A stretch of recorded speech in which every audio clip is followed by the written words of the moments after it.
has done its citizens in the courts. Not did we win, not did we convict, rather the moral question, was justice done? Of course, as has been said frequently, the House of Representatives does, under our Constitution, enjoy the sole power of impeachment. No one has disputed that fact. They've got the power, but that doesn't mean that anything goes. It doesn't mean that the House cannot be called to account in the High Court of Impeachment for its actions in exercising that power. A question to be asked: are we to countenance violations of the rules and traditional procedures that have been followed scrupulously in prior impeachment proceedings? And the Judiciary Committee, the venerable Judiciary Committee of the House of Representatives, compare and contrast the thoroughness of that committee in the age of Nixon, its thoroughness in the age of Clinton with all of its divisiveness, within the committee in this proceeding. A question to be asked: did the House Judiciary Committee rush to judgment in fashioning the articles of impeachment? Did it carefully gather the facts, assess the facts, before it concluded? We need nothing more than the panel of very distinguished professors and the splendid presentations by both the Majority Counsel and the Minority Counsel. We asked them questions. The Republicans asked them questions. We heard their answers. We're ready to vote. We're ready to try this case in the High Court of Impeachment. What was being said in the sounds of silence was this: we don't have time to follow the rules. We won't even allow the House Judiciary Minority members who have been besieging us time and again to have their day, just one day, to call their witnesses. Oh yes, that is expressly provided for in the rules. We'll break those rules.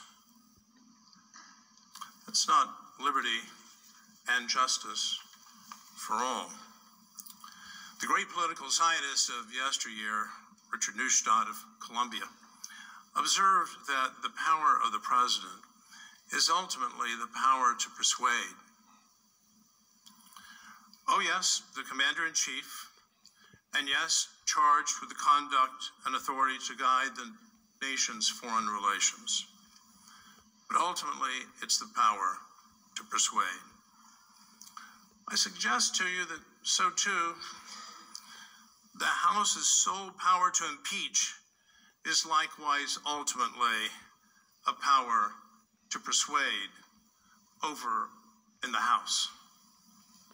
A question to be asked: in the fast-track impeachment process in the House of Representatives, the House majority persuade the American people, not just partisans. Rather, did the House's case win over the overwhelming majority and consensus of the American people? The question fairly to be asked: will I cast my vote to convict and remove the President of the United States when not a single member of the President's party, the party of Lincoln, was persuaded at any time in the process? In contrast, and when I was here last week, I noted for the record of these proceedings that in the Nixon impeachment, the House vote to authorize the impeachment inquiry was 410 to 4. In the Clinton impeachment, divisive, controversial, 31 Democrats voted in favor of the impeachment inquiry. Here, of course, and in sharp contrast, the answer is none. It is said that we live in highly and perhaps hopelessly partisan times. It is said that no one is open to persuasion anymore. They're getting their news entirely from their favorite media platform. And that platform of choice is fatally deterministic. Well, at least the decision of decision makers under oath who are bound by sacred duty, by oath or affirmation to do impartial justice, leaves the platforms out. Those modern day intermediaries and shapers of thought, of expression, of opinion are outside these walls where you serve. Finally, does what is before this court, very energetically described by the able House managers, but fairly viewed, rise to the level of a high crime or a misdemeanor? One so grave and so serious to bring about the profound disruption of the Article 2 branch, the disruption of the government, and to tell the American people, and yes, I will say, this is the way it would be read, your vote in the last election is hereby declared null and void.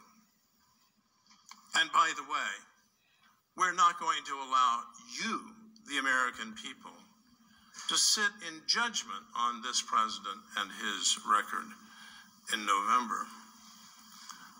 That is neither freedom nor is it justice. It's certainly not consistent with the most basic freedom of we, the people, the freedom to vote. I thank the court. I yield to my colleague, Mr. Purpura.